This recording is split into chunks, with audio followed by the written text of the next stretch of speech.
What's going on, guys? It's Eric here from VT, bringing you guys another video. So I'm happy to finally bring this video. Obviously, you guys can see here by the boxes, we have the brand new iPhone, which is this in my hand, in my left hand right here. Then we have the old iPhone, which is last year's model, in my right hand. So I've been using the new iPhone.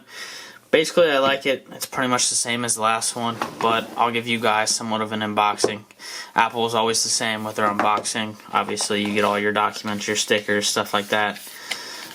Still white Apple stickers. Now in the box, you get this sweet charger.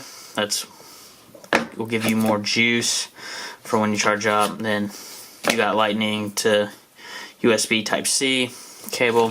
Then obviously your headphones. So basically everything's the same besides the new charging brick, which is nice. You finally are able to access that fast charging, unless you were using a previous other Apple charger. Like, for example, I was using my iPad to charge up my phone faster just because I knew it would charge it faster, because the normal brick sucks. Until this iPhone came out, now you got that fast charging. So that's basically the unboxing. Basically everything's the same. Not super important. But so the main difference is it's just the camera. Basically there's some hardware improvements, but other than that, it's basically just having this third camera. So if you're the type of person that loves to take pictures, you're gonna love this phone. Picture quality is a lot better. You get access to another lens, which is great. It gives you more ability to take better pictures, to enhance pictures a little bit better.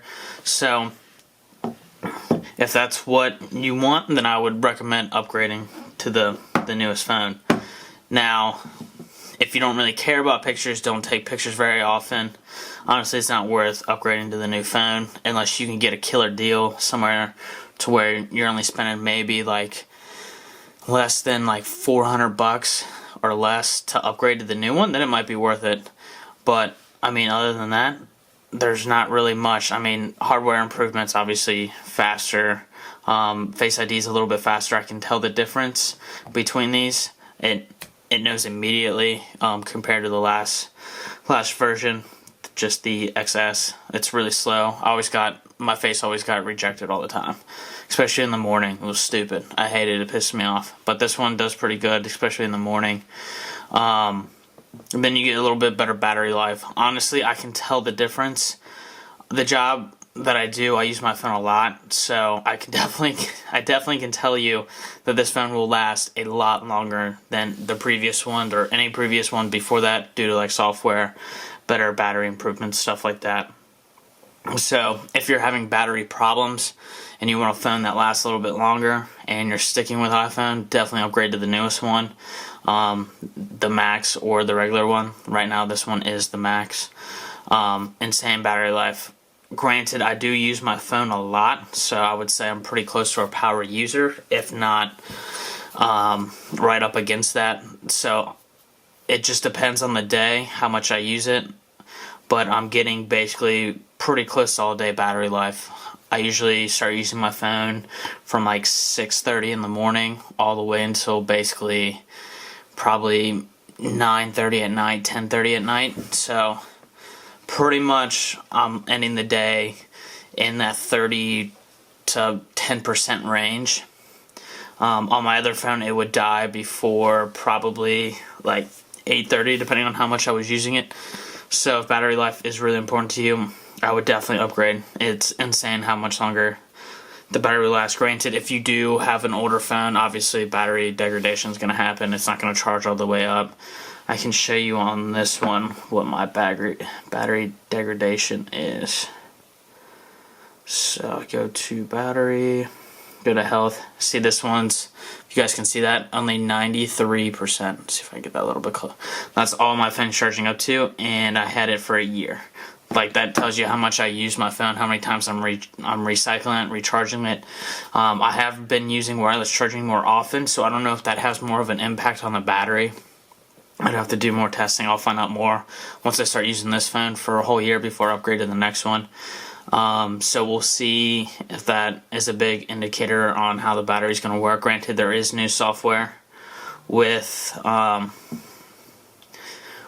charging up to like 80%, then it knows your regimen of when you wake up to know when to charge all the way up to 100, because obviously if you charge from 0 to 100 every time, you're going to lose more battery degradation, which was happening with this phone. I'd always charge it up to 100% and it would basically go down to probably 10%, 5%, sometimes die on me.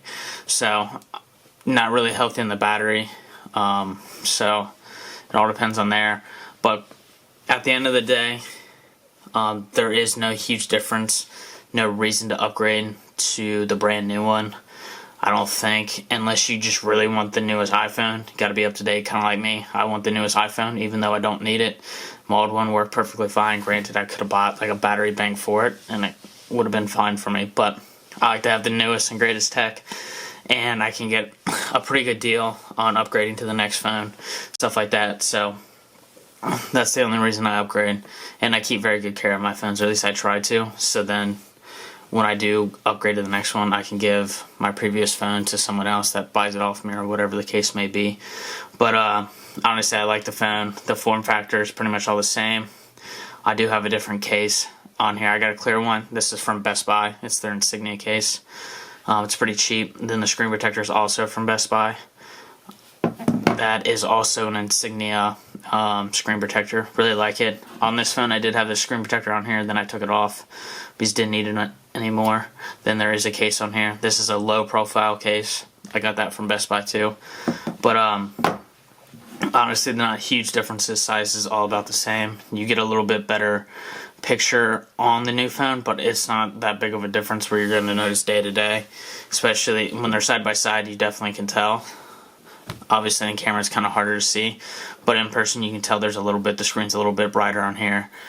Just small things, but you won't be able to tell unless they're side by side and you're using both of them day to day, which no one is. I don't know why you'd have two iPhones. But there you go, guys. My impressions of the new one. Is it worth it? Probably not, unless you have an older series phone and you want to upgrade finally to the new one. I would tell you to wait until 2020, because there's supposed to be a whole redesign of the phone, and hopefully they bring out some cool features, and we'll see from there. But thanks for watching, guys. Peace.